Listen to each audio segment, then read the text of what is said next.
আজকে আমরা যে এক্সপেরিমেন্টটা করব তার জন্য দরকার হবে এরকম একটি পারফিউম এবং একটি বোতল, যে কোনো ধরনের বোতল নিলেই হবে।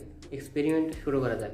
তো বোতলের ভিতরে আমাদের স্প্রে করতে হবে পারফিউম আমি স্প্রে করে নিচ্ছি। তো তারপর আমি বোতলের মুখটা লাগিয়ে নেব। তো এবার আগুন দিতেই দেখুন কি হয়। ও মাই গড,